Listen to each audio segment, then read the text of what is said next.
వైజాగ్. వైజాగ్. వైజాగ్ కేంద్రంగా ఇప్పుడు Google data centre ఏర్పాటు కాబోతోంది, విన్నారా? ఏమనిపించింది? ఆ, నిజంగా ఎక్కడో వెళ్ళి చేసేదానికన్నా మన దగ్గరగా ఉండి పేరెంట్స్ దగ్గరగా ఉండి చేయడం చాలా గ్రేట్ఫుల్ అనమాట. ఎందుకంటే పేరెంట్స్కి దూరంగా ఉండి వాళ్ళతో లేము అన్న బాధ ఉండేదానికన్నా దగ్గరగా ఉండి వర్క్ చేసుకోవడం చాలా బెనిఫిట్స్ అండ్ యూస్ఫుల్ కూడా. వాళ్ళతో చక్కగా ఉండొచ్చు, మాట్లాడొచ్చు. సో అంటే ఇప్పుడు విశాఖ కేంద్రంగా ఎన్నో కార్పొరేట్ సంస్థలు అయితే ఇక్కడి నుంచే పనిచేసేటువంటి వెసులుబాటును రానున్న రోజుల్లో కల్పిస్తూ ఉన్నాయి. ఇప్పటికే కొన్ని సంస్థలకు సంబంధించినటువంటి కార్యకలాపాలు వాటి ఆఫీసులు కూడా ఇక్కడ ప్రారంభమయ్యాయి. మీకు ఉద్యోగ అవకాశాలు, ఉపాధి అవకాశాలు కూడా పెరగబోతున్నాయి రాబోయేటువంటి రోజుల్లో. గూగుల్ డేటా సెంటర్ వచ్చిన తర్వాత మరికొన్ని కార్పొరేట్ సంస్థలు కూడా ఇక్కడికి రాబోతున్నాయి. సో మీకు ఇక్కడ ఆపర్చునిటీస్ పెరగడం మీద మీరేమంటారు? ఆపర్చునిటీస్ పెరగడం అనేది ఒక రకంగా లక్ అనే చెప్పొచ్చు. ఎందుకంటే ఇప్పుడు ఇంజనీరింగ్ చదువుతున్న మాకు జాబ్స్ చాలా ట్రై చేయడం కూడా చాలా కష్టంగా ఉంది. సో ఎక్కడెక్కడికో వెళ్ళి చేసేదానికన్నా దగ్గరగా ఉండి చేయడం చాలా బెస్టే కాబట్టి. So okay, thank you. Thank you. సోదర, ఏం పేరు మీ పేరు? నా పేరు తమ్మిని శివ అండి, దగ్గర పోల్సా, GMC first ward. Okay, Visakha కేంద్రంగా చేసుకొని ఇప్పుడు 6 లక్షల కోట్ల రూపాయల పెట్టుబడుల రూపంలో వచ్చాయి. గూగుల్ డేటా సెంటర్ ఏర్పాటు కాబోతోంది. గూగుల్ డేటా సెంటర్ ఏర్పాటు కాబోతుందని మీకు తెలియగానే ఏమనిపించింది? ఇది చాలా శుభపరిమాణం అండి. ఎవరు ఎలాగైతే యువత కానీ మాలాంటి తల్లిదండ్రులు కానీ ఎలాగైతే ఎదురు చూశారో, గత ప్రభుత్వంలో ఎన్ని బాధలు పడ్డారో, సాఫ్ట్వేర్ రంగం పోయి సాఫ్ట్వేర్ కోసం పూణే కానీ లేకపోతే చెన్నై కానీ ఎక్కడికి వెళ్ళినా సరే సరైన చదువుకు తగ్గ జీతాలు లేక చాలా ఇబ్బందులు పడినా, అసలు కంపెనీలు బాగోపోయినా సరే ప్రతి పేరెంట్స్, ప్రతి యువకుడు, చదువుకున్న యువకుడు కూడా నెక్స్ట్ ప్రభుత్వం వస్తుంది, ఖచ్చితంగా మంచి సాఫ్ట్వేర్ అభివృద్ధి చెందుతుంది ఏదైతే నమ్మకం మీద ఉన్నారో ఆ నమ్మకం అనేది కూటమి ప్రభుత్వం నెరవేర్చిందండి. మాకు అందరికీ చాలా సంతోషంగా ఉంది. యాక్చువల్గా రేపు దీపావళి అయితే మాత్రం, కానీ ఎప్పుడైతే ఈ న్యూస్ తెలిసిందో మా ప్రజలు ఎవరో ఈ చుట్టుపక్కల ప్రజలు కానీ మాలోని పేరెంట్స్ అందరూ కూడా ఫస్ట్గానే దీపావళి చేసుకునే అంత ఆనందంగా ఉన్నామండి.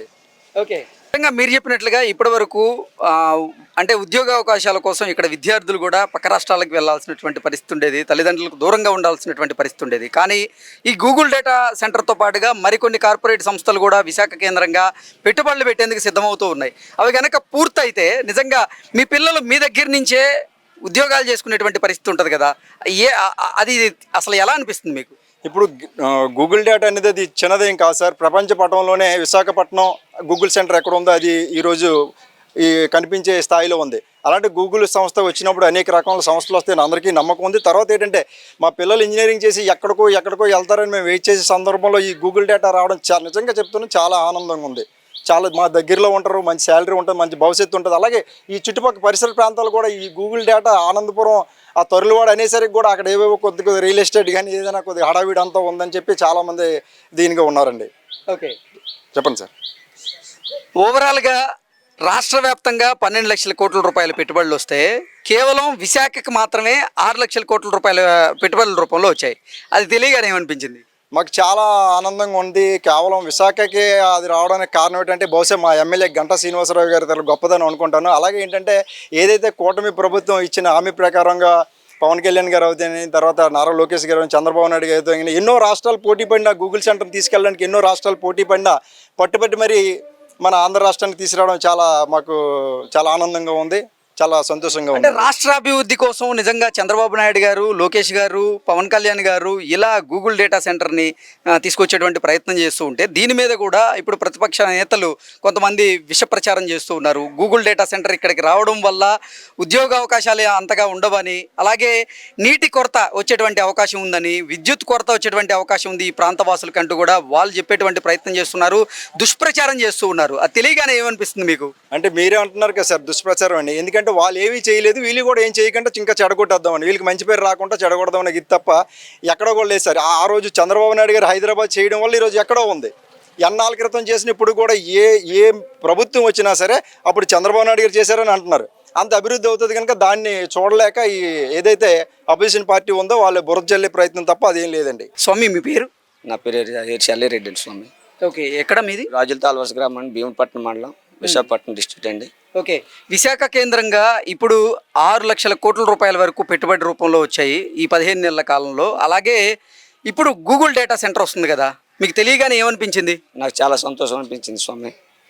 యాజ్ ఎ ఫాదర్గా నేనే చాలా కష్టపడి నా బిడ్డలు చదివించాను. ఇద్దరు పిల్లలు కూడా బీటెక్ చేశారు. ఇప్పుడు నా పెద్ద కొడుకు బీటెక్ చదివాడు. ఇప్పుడు ఉద్యోగం రాక ఇప్పుడు బీటెక్ పూర్తి చేసి ఉద్యోగాల అవకాశాలు లేక చాలా ఇబ్బంది పడుతున్నాడు. అందులోనూ ప్రైవేట్గా ఉద్యోగానికి వెళ్ళాలంటే ఇబ్బంది పడుతున్నాడు. గవర్నమెంట్ ఉద్యోగం రావాలి, గవర్నమెంట్ ఉద్యోగం కోసమని చాలా కష్టపడుతున్నాడు. అయితే ఇంజనీరింగ్ చదివాడు స్వామి. ఇంజనీరింగ్ చదివితే క్యాంపస్ ఇంటర్వ్యూలో ఎక్కడ ఉద్యోగం వచ్చింది. అది ఉద్యోగం ఆ చదివిన చదువుకి ఉద్యోగానికి ఎక్కడ సంబంధం లేదు. వాళ్ళు ఇస్తానన్న జీతానికి కూడా మా స్వామికి వచ్చిన దీనికి కూడా ఎక్కడ సంబంధం లేదు. అయితే అక్కడి నుంచి మా స్వామి నాకు ఫోన్ చేశారు, స్వామి ఇలా ఉంది స్వామి నా పరిస్థితి, నేను చదివిన దానికి ఇక నాకు వచ్చిన ఉద్యోగానికి సంబంధం లేదు స్వామి, మన ప్రభుత్వాలు ఏం చేస్తున్నాయి ఏమంటే మనకు మంచి అవకాశాలు వస్తే వెయిట్ చేయమని చెప్పాను. అలాగే మా వార్త విన్న తర్వాత నాకు చాలా సంతోషం అనిపించింది. నేను ఎంతకాలం వెయిట్ చేశా కదా, మనకు మంచి రోజులు వస్తాయి, మన ప్రభుత్వాలు ఏమైనా అవకాశాలు తెచ్చి ఏమైనా కంపెనీలు వస్తే నీకు మంచి ఉద్యోగం వస్తారు స్వామి, నీకు వెయిట్ చేయమని చెప్పాను. అలాగే ఈ వార్త విన్న తర్వాత నాకు నిజంగా ఈరోజు నాకు ఈ ఛానల్ దాకా నా కృతజ్ఞతలు తెలుపుకునే అవకాశం దొరికింది. దేవుడి వల్ల నా బిడ్డకున్న టాలెంట్కి అక్కడ మీ గూగుల్ సెంటర్లో ఉద్యోగం చేసుకునే అవకాశం వస్తే మాత్రం చాలా సంతోషపడతాను స్వామి, చాలా ఆనందపడతాను. నేనే కాదు, నా అలాంటి తండ్రులు చాలామంది ఉన్నారు, బిడ్డలు కష్టపడి చదివించి ఈ మంచి ఉన్నత స్థానంలో నిలబెట్టాలని చాలామంది ప్రయత్నాలు చేస్తున్నారు స్వామి.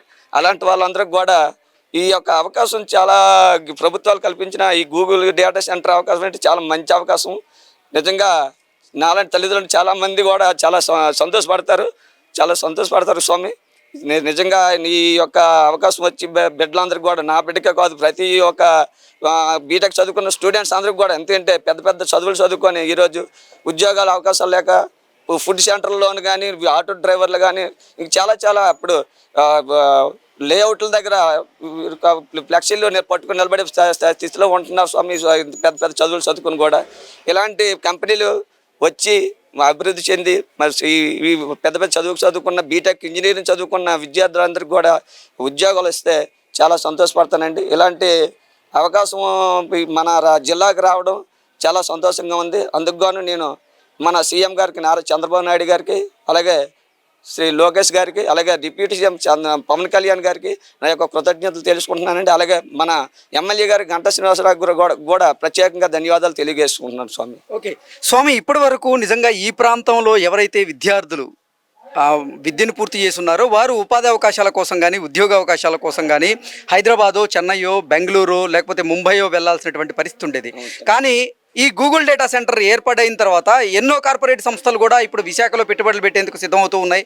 కాగ్నియంట్ రాబోతోంది, ఇన్ఫోసిస్ రాబోతోంది, టీసీఎస్ కూడా గూగుల్ డేటా సెంటర్ మాదిరిగా ఇక్కడ డేటా సెంటర్ని అయితే ఏర్పాటు చేయబోతోంది. సో రాబోయేటువంటి రోజుల్లో ఉద్యోగ అవకాశాలు అయితే మరింతగా పెరిగేటువంటి పరిస్థితి కనపడుతూ ఉంది.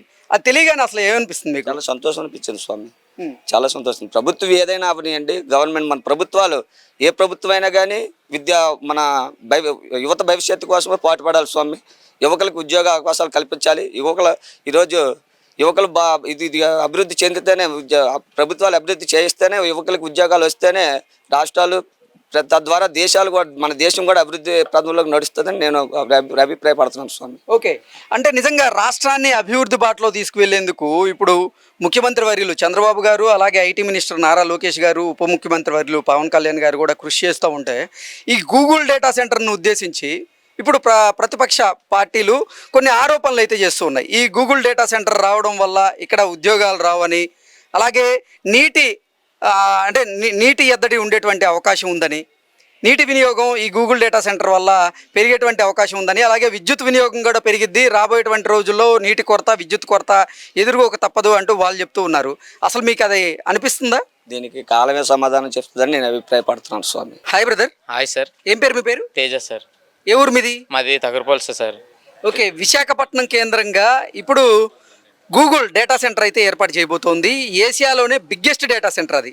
అసలు విశాఖకి డేటా సెంటర్ రాబోతుందని తెలియగానే మీకు ఏమనిపించింది? ఫస్ట్ ఆఫ్ ఆల్ ఏషియాకే బిగ్గెస్ట్ సెంటర్ మన విశాఖపట్నంలో ఉన్నదన్నది మనం చాలా గర్వదగ్గించాల్సిన విషయం సార్. ఎందుకంటే మన ఫ్యామిలీని వదలకుండా మనం ఇక్కడే ఉంటూ పని చేసుకుంటూ మనకు అవకాశాలన్నీ చాలా వస్తాయి సార్. పరోక్షంగా ప్రత్యక్షంగా 2 లక్షల జాబులు అయితే మన నాన్ ఎంప్లాయీస్ అదే అన్ఎంప్లాయీస్ ఉంటారు కదా సార్, వాళ్ళు అయితే వాళ్ళకి జాబ్లు వస్తుంది సార్. దానివల్ల ప్లస్ ఏంటంటే మన ఇంకా స్టేట్ జీడిపి పెరుగుతుంది. అండ్ ఇంకో థింగ్ ఏంటంటే అందరూ ఎక్కడికో వెళ్ళకుండా ఇక్కడ ఉద్యోగాలు చేసుకొని హ్యాపీగా ఉండే అవకాశం ఉంది సార్. ఓకే, ఇప్పటి వరకు నిజంగా విద్యార్థులు ఎవరైతే ఉన్నారో చదువు పూర్తి చేసుకున్న వాళ్ళు ఉద్యోగ అవకాశాల కోసం ఇతర రాష్ట్రాలకు వెళ్ళేవాళ్ళు, హైదరాబాద్ కానీ బెంగళూరు కానీ చెన్నై కానీ వెళ్ళి పనిచేయాల్సినటువంటి పరిస్థితి ఉండేది. కానీ ఇప్పుడు విశాఖ కేంద్రంగానే ఎన్నో కార్పొరేట్ సంస్థలు పెట్టుబడులు పెడుతున్నాయి. రాబోయేటువంటి రోజుల్లో అక్కడి నుంచి వారి కార్యకలాపాలను చేసుకునేలాగా ఆఫీసులను కూడా ఏర్పాటు చేస్తూ ఉన్నాయి. నిజంగా మీకు విశాఖ కేంద్రంగానే జాబ్ ఆపర్చునిటీస్ కనుక దొరికితే ఎలా అనిపిస్తుంది? దీనికి ముందు ఈ గవర్నమెంట్ రాకముందు, అప్పుడు కంపెనీస్ రాకముందు, అప్పుడైతే బయట స్టేట్లకు వెళ్ళి అందరూ వర్క్ చేసేవారు సార్. సో అందరూ చాలా ప్రాబ్లమ్స్ ఫేస్ చేస్తుండేవారు. కంపెనీస్ అనేవి చిన్న కంపెనీలు ఉన్నా సరే బెస్ట్ ఆపర్చునిటీస్ కోసం బయట కంపెనీలకు వెళ్ళేవారు సార్.